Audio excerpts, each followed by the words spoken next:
Kenji was never supposed to be in his world. He was never supposed to let her stay.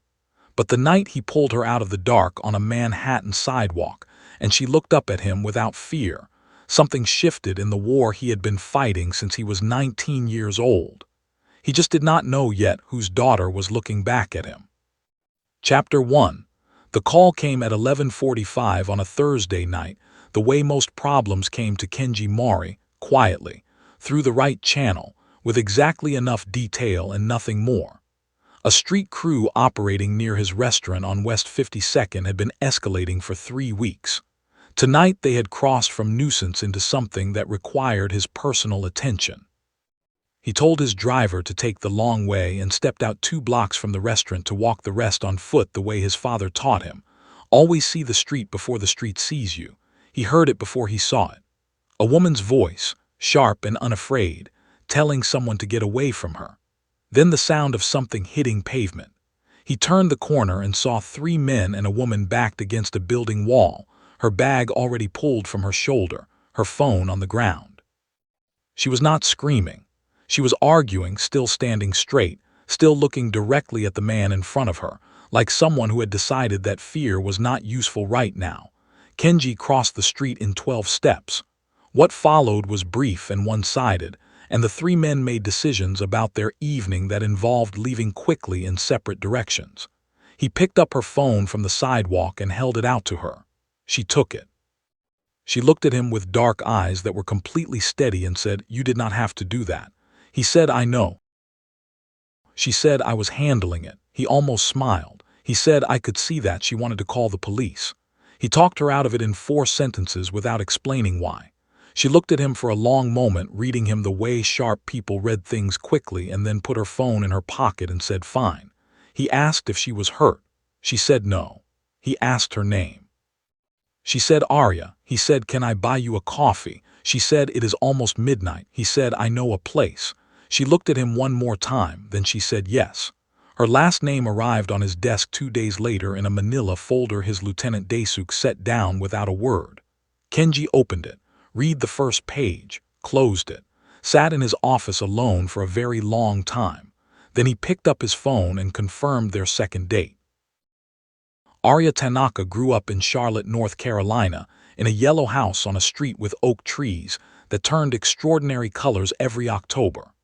Her mother, whose name was Diane and who taught 3rd grade for 31 years and made the best biscuits in Mecklenburg County, raised her alone from the age of 8 with the specific competence of a woman who had decided that the absence of one person was not going to diminish the presence of everything else. Her father visited twice a year. Sometimes 3 times if his schedule allowed, which it usually did not. He arrived with expensive gifts and careful affection, and left with the specific efficiency of a man whose real life was somewhere else. Aria stopped waiting for him to stay somewhere around her 12th birthday. By 16, she had built a life so complete without him that his visits felt more like obligations than arrivals. She moved to Manhattan at 23 for a graphic design position at a firm in Midtown and discovered that she was good at the city the way some people are good at languages naturally, quickly, without having to think about it too hard. She had an apartment in Washington Heights, a small circle of friends, a coffee shop she went to every morning, and a life that was entirely her own construction. She liked it that way. She had not told her mother about the man from the sidewalk. She was not sure why. She just knew that Thursday night something had shifted in the specific way things shift when a person enters your orbit, and the gravity changes before you have had time to prepare for it. She went on the 2nd date, and the 3rd, and by the 4th she had stopped counting them as dates and started thinking of them as just time, the best kind of time, the kind that moves differently than the rest. The restaurant was on West 52nd, and it was everything a certain kind of success looks like when it has stopped trying to announce itself. Quiet, precise. The kind of place where the lighting is exactly right, and the staff move like they have been doing this their entire lives, because most of them have. Aria walked in beside Kenji on their 5th evening together, and felt the room adjust around him in a way she noticed and filed away without commenting on. They were given a table in the corner without being asked, the best table in the room, the kind of corner that sees everything and cannot be seen from the door. A man in a dark suit appeared at Kenji's shoulder and spoke quietly in Japanese for 30 seconds, and Kenji responded in the same low register, and the man moved away. Aria watched this and said, "Do you own this place?" Kenji picked up his menu. He said, "I know the owner." She looked at him over her menu with the expression she had that meant she knew she was being given a partial answer and was choosing for now to accept it. Over the course of that evening, Aria spoke to 4 people connected to Kenji's organization without knowing who any of them were. She charmed the sommelier, a man named Haru who had been with the Mori organization for 11 years. In 3 sentences about wine, she did not pretend to know more about than she did. She had a 10-minute conversation with an older gentleman at the next table who laughed twice and patted her hand and told Kenji in Japanese that she was remarkable. Kenji translated this as he says, "The food is good tonight." Daisuke stood near the bar for most of the evening and watched. When Kenji caught his eye across the room, Daisuke looked away first. Later that night in the car, Daisuke said nothing for 4 blocks. Then he said, "She has no idea." Kenji looked out the window. "I know," he said. Daisuke said, "This is not a good direction." Kenji said nothing. The car moved through the Manhattan night, and the city kept going the way it always does, indifferent to whatever is being decided inside the vehicles moving through it. He knew by the 6th date that what he was feeling had moved past the category of things he could manage with discipline. He had been disciplined his entire adult life. About the organization, about decisions, about the specific emotional distance required to lead men who would follow him into anything. He had been disciplined about women too, in the way of a man who understands that attachment is a liability in the world he operates in. Aria was not cooperating with his discipline. She called him on a Wednesday afternoon from her office to tell him about something funny that happened at work, not because she needed to, just because it happened, and she thought of him immediately and called. He was in a meeting with 4 of his lieutenants when the call came. He excused himself and stood in the hallway of his building and listened to her laugh about a printing error for 3 minutes, and when he went back into the meeting room, Daisuke looked at his face and looked at the table and said nothing. That weekend, she took him to a farmer's market in Brooklyn, because she went every Saturday and she wanted him to come, and he went without negotiating, which was something he had not done for another person since he was a child. She bought herbs and strange vegetables and argued with a bread vendor about sourdough with the cheerful confidence of someone who knows exactly what she likes and is not shy about it. He carried her bags. She did not ask him to. He just did it. Walking back to the subway, she took his hand. Not dramatically, just reached over and took it the way people do when it has already been decided without being discussed. He looked down at their hands. Then he looked at her. She was not looking at him. She was watching a dog across the street with the open, delighted attention she gave everything that charmed her. He looked at their hands again. He thought about the folder on his desk. He thought about his father. He held her hand tighter and kept walking. Daisuke put a second folder on Kenji's desk on a Monday morning, thicker than the first. More photographs. More documentation of Hideo Tanaka's operations, the legitimate fronts, the real business underneath them, the territory that had once belonged to Kenji's father before it was taken by the order of one phone call on a November night 15 years ago. At the back of the folder, a photograph of Hideo Tanaka at a charity event. Smiling, distinguished, the kind of man who gets thanked at galas. Kenji looked at the photograph for a long time. Then he turned it face down on his desk. Daisuke sat across from him and said what he had been not saying for 3 weeks. He laid it out plainly the way he always did. The organization expected a move. The old guard were watching. The opportunity to use the girl as leverage was narrowing the longer Kenji waited, and there were men in the room who were starting to ask questions about where Kenji's focus was. He said all of this with the loyalty of a man delivering bad news to someone he would follow regardless. Kenji listened to all of it. Then he said nobody touches her, nobody approaches her, nobody uses her name in any conversation about the organization. Daisuke looked at him for a long moment. Then he said, "And Tanaka." Kenji stood and went to the window and looked out at the Manhattan skyline his father never got to see finished. He said, "I am handling it." Daisuke said, "The way you are handling it now is going to cost you." Kenji said, "I know." He did not turn from the window. Daisuke got up and left. The photograph stayed face down on the desk. Aria's father called on a Tuesday evening while she was at Kenji's apartment making dinner. She had started doing this on Tuesdays, bringing groceries, filling his kitchen with the specific warmth of someone who cooks like they mean it. She stepped into the hallway to take the call. Kenji stayed in the kitchen and listened to the one-sided conversation through the doorway. Hideo Tanaka's voice was not audible from where Kenji stood, but he could hear Aria's half of it, the slightly formal register she used with her father, the careful warmth of someone who loves a person they do not fully know. She said yes a lot. She said, "I know." She said, "I will try to visit soon." She said goodbye and came back to the kitchen and picked up her spatula and said, "Sorry, my dad." Kenji said, "You close." She thought about it honestly the way she thought about everything. She said, "We are trying to be. He was not around much when I was growing up." She turned back to the stove. "He is trying now, though. I think he is genuinely trying." Kenji watched her cook in his kitchen in the yellow light and thought about a November night 15 years ago, and a phone call that ended everything, and a father who came home in a box, and a 19-year-old boy who made a promise over a grave that he had spent every day since keeping. He thought about all of that. Then he picked up the bread she had brought and started slicing it, because she had asked him to, and it was something he could do right now in this moment that was real and present and entirely separate from everything else. They ate dinner at his kitchen table, and she told him about Charlotte and her mother and the yellow house and October oak trees, and he listened to every word like a man storing things he is afraid he will not get to keep. Jin found out on a Thursday.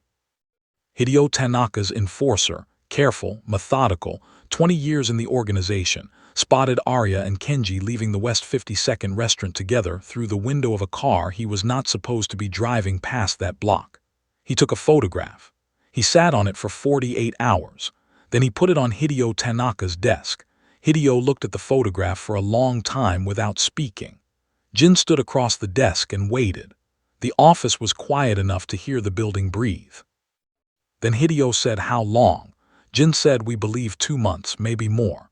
Hideo looked at his daughter's face in the photograph, laughing at something, completely at ease, her hand on the arm of the man whose father he had ordered killed 15 years ago. He set the photograph down. He said, "Does she know who he is?" Jin said, "No indication." Hideo was quiet again. "Then does he know who she is?" Jin said, "He has to." Hideo nodded slowly. He picked up his phone. He said, "Get me Tanaka's full security detail on the girl starting tonight. Nothing moves near her without my knowledge." Jin said, "And Mori." Hideo looked at the photograph one more time.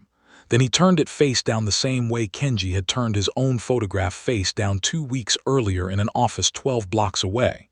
He said, "Not yet." Aria found the photograph on a Saturday morning. Not the photograph of Hideo at the gala, a different one. She was looking for a phone charger in Kenji's desk drawer and found a framed photograph face down at the back of it. A man she did not recognize, middle-aged, strong-featured, standing beside a teenage boy who was unmistakably a younger version of Kenji. Both of them in front of a restaurant. Both of them smiling the specific smile of people who do not smile for cameras, but are smiling anyway because the moment is real. She brought it to the kitchen where Kenji was making coffee. She said, "Who is this?" He turned and looked at the photograph in her hands and went very still. She looked at him and then at the photograph and said, "Is this your dad?" He said, "Yes." She looked at the photograph more carefully. She said, "He looks kind." Kenji looked at the photograph in her hands for a long moment. He said, "He was." She handed it back. He held it. She said, "What happened to him?" He said, "He died when I was 19. She said, "I am sorry." He looked at her face and she meant it completely, and that was almost the moment he told her everything. Almost. He put the photograph on the counter instead of back in the drawer. That evening it was on the kitchen windowsill. The next time she came it was on the bookshelf in the living room. It kept moving toward the light the way things do when someone finally stops hiding them. The night everything came apart started quietly. Aria was walking from the subway to Kenji's building when a car slowed beside her, not threatening, just slowing, the window coming down. A man she did not know said her name, said her full name, Aria Tanaka. She stopped walking. The man said her father wanted to speak with her. She said her father could call her phone. The man said this was not that kind of conversation. She called Kenji from the back of the car. He answered in one ring. She told him what was happening in a voice that was steady because she had decided to be steady. He told her not to be afraid, and she could hear in his voice that something had shifted, a register she had not heard from him before, something under the warmth that had always been there but was surfacing now fully for the first time. He said, "I know where you are going." She said, "How do you know that?" He said, "I will explain everything. I promise you I will explain everything." She said, "Kenji." He said, "Yes." She said, "Who are you?" The car kept moving. He did not answer immediately. Then he said, "I am the man who is coming to get you." She held the phone and looked out the window at the Manhattan streets and said, "That is not what I asked." Hideo Tanaka's office was on the 14th floor of a building in Midtown that housed 3 legitimate companies and one that was not. Aria sat across from her father in a room she had never seen and looked at a man she thought she knew and listened to him explain, carefully, in the measured language of someone who has rehearsed this, that she was in a dangerous situation and needed to come home with him immediately and stop seeing the man she had been seeing. She asked why. He said the man was dangerous. She asked how he knew. He said he knew things about people that he could not always explain. Asked what kind of person knew those kinds of things. He was quiet. She said, "Dad, what do you do?" He looked at his hands. She said, "What have you always done?" He told her, "Not everything, enough." She sat across from her father in his 14th floor office and received the second version of her entire childhood in one sitting, the absences explained, the gifts explained, the careful distance explained. All of it making a different kind of sense now, a worse kind. Then she asked about Kenji. Hideo was quiet for a long time. Then he said his name, Kenji Mori, and said what the name meant and what the history was and what had happened 15 years ago and why. He said it plainly. He did not apologize. She looked at her father's face and saw a man who had made decisions other people paid for and had never lost a night of sleep over most of them. She stood up. She picked up her bag.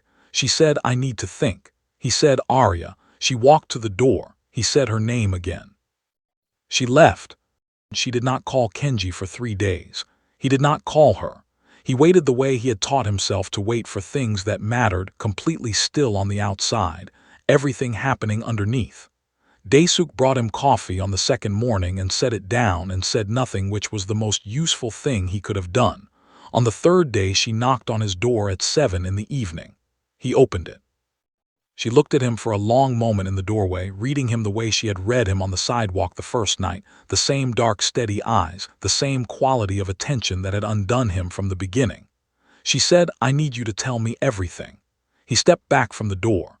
She came in. They sat at the kitchen table where they had eaten dinner a dozen times, and he told her all of it. His father, the organization, the night 15 years ago, what he had spent 15 years building toward. What he had been doing when he turned the corner and heard her voice on the sidewalk.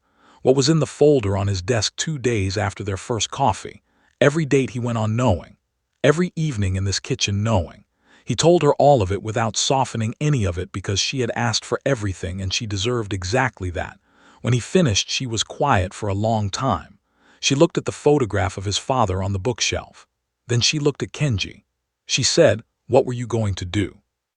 He said, "I was going to end it." She said, "End it how?" He looked at her face. He said, "I do not know anymore. That is the honest answer. I do not know anymore." She looked at him for a long moment. Then she stood up and went to the window and looked out at the city and did not say anything for a long time. He waited.